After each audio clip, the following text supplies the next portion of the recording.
अगर सरकार ने हमारी बात नहीं सुनी तो हमारी संख्या बहुत ज़्यादा है। और प्रधानमंत्री जी भी जानते हैं कि 2013 में रेवाड़ी की रैली में 7 लाख भूतपूर्व सैनिक थे और खुले दिल से प्रधानमंत्री जी ने घोषणा की थी कि ओआरओपी हम लागू करके रहेंगे। और वही चीज, वो लड़ाई जीतने के बाद पूरा देश, पूरी दुनिया ये होती कि हाँ इंडियन आर्मी कोई चीज है। लेकिन भारत सरकार ने किया क्या कि उस युद्ध के बहाने ये कहा गया, जो पहले हमारे जेसीओ ओआर को 70% बेसिक पे का पेंशन मिलता था, लेकिन उस समय गवर्नमेंट ने डिसीजन क्या दिया कि अभी युद्ध का टाइम है, हम इसको बाद में करेंगे, अभी 50% कर रहे हैं। खुले दिल से इन जवानों ने, जो डिसिप्लिन है, इन्होंने कहीं आवाज नहीं उठाई। क्यों? देश की फाइनेंशियल क्राइसिस उस समय अच्छी नहीं थी। इसका यह मतलब नहीं था कि ये गूंगे थे, बहरे थे।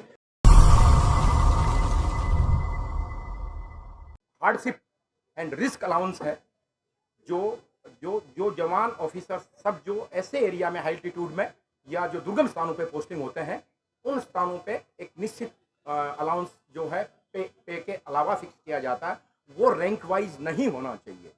अगर मैं -40 में सर्विस कर रहा हूँ और ऑफिसर भी कर रहा है तो मुझे उतनी सर्दी लगेगी जितनी ऑफिसर को लगेगी। अगर मैं राजस्थान में 58, जैसलमेर में 52 डिग्री सेंटीग्रेड में लू लग रही है तो उनको भी उतनी लगेगी। तो रिस्क अलाउंस भी 8 पार होना चाहिए, इरेस्पेक्टिव ऑफ रैंक। जेसीओ जो आपका कोई मतलब नहीं, इरेस्पेक्टिव ऑफ रैंक।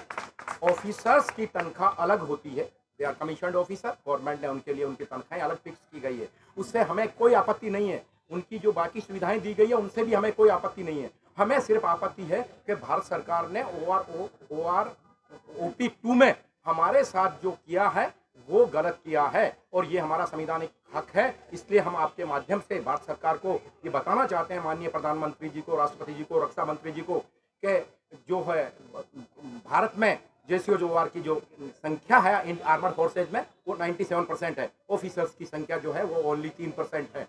तो 97% लोगों को इग्नोर करेंगे तो वो देश के लिए और डिफेंस के लिए ठीक नहीं है। उन लोगों की जायज चीजें सुनी जाए और उनको बिल्कुल गवर्नमेंट को पॉजिटिवली उनको एड्रेस किया जाना चाहिए और गवर्नमेंट उनको पॉजिटिवली एक्सेप्ट भी करे, ऐसा हमारा मानना है। अगर भारत सरकार हमारी ये नहीं मानेगी, हम डिसिप्लिन्ड नागरिक है इस देश के। सिपाही जो होता है, जो फौज में जो चले जाता है, मैडम उनका कैरेक्टर ही बदल जाता है। वो आदमी देश का एक जिम्मेदार नागरिक होता है। अभी हम अपनी मांग जो उठा रहे हैं वो बिल्कुल डिग्निफाइड वे में, डेमोक्रेटिक वे में, बहुत ही सही तरीके से, बिना कोई एजिटेशन के गवर्नमेंट से रिक्वेस्ट कर रहे हैं, डेमोक्रेटिक वे में। लेकिन अगर सरकार हमारी ये नहीं सुनेगी तो हमें हो सकता है एक दिन रोड पे आना पड़े। और हम मैसेज में हैं, ये नहीं है कि हम यहाँ 35 आदमी बैठे हैं। हम यहाँ से हर दिन, हर जिले से एक टीम आती है और वो हर दिन रिप्लेस हो रही है। और ये जो हमने 3 तारीख को इंडिया के हर एक जिले में कलेक्टर को हमने ज्ञापन दिया है और जिसमें जोश के साथ मैसेज में आप उनकी रैलियां देखें।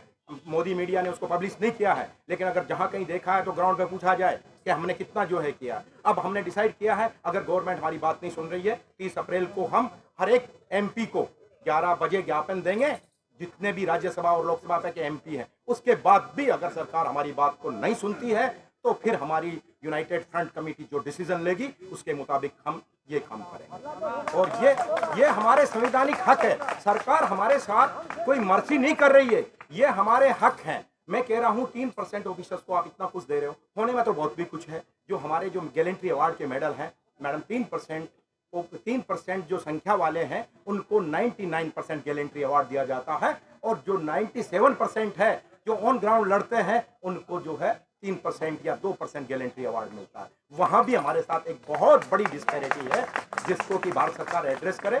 अगर सरकार ने हमारी बात नहीं सुनी तो हमारी संख्या बहुत ज्यादा है। और प्रधानमंत्री जी भी जानते हैं कि 2013 में रेवाड़ी की रैली में 7 लाख भूतपूर्व सैनिक थे और खुले दिल से प्रधानमंत्री जी ने घोषणा की थी कि ओआरओपी हम लागू करके रहेंगे। और वही चीज प्रधानमंत्री बनने के बाद फरीदाबाद की रैली में 2015 में दोबारा दोहराया गया था।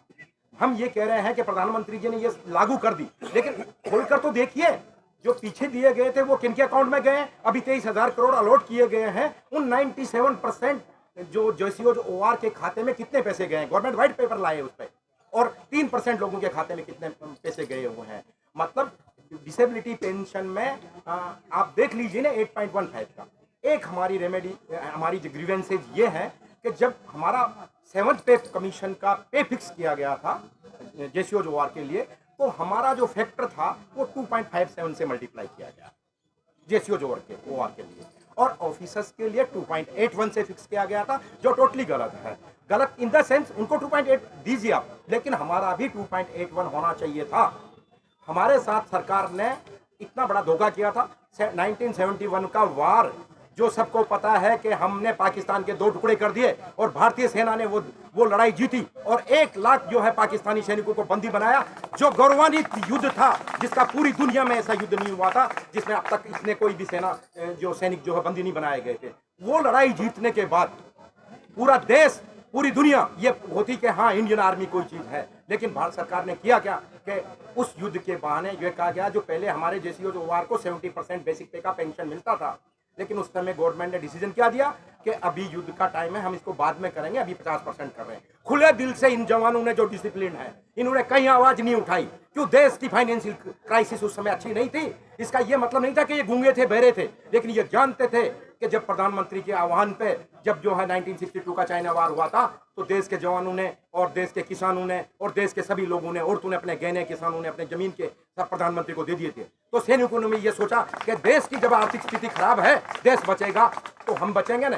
तो सैनिकों ने, ऐसा नहीं था कि इनको समझ नहीं थी, ये गूंगे थे, लेकिन उन्होंने बड़े दिल से कहा कोई बात नहीं, गवर्नमेंट हमारी सोच लेगी। लेकिन गवर्नमेंट ने उसके बाद सिर्फ हमारे साथ धोखा और धोखा, 4th में भी धोखा किया पे कमीशन में, 5th में भी किया, और अब तक भी कंटिन्यूस धोखा चल रहा है। इसलिए हमारा आज ये जंतर मंतर के धरने का क्लियर मैसेज है भारत सरकार को। हम प्रधानमंत्री जी को बताना चाहते हैं कि माननीय प्रधानमंत्री जी मन की बात करते हैं, हाँ बहुत अच्छी बात है, लेकिन हमारी जन की बात करें, हम जन हैं।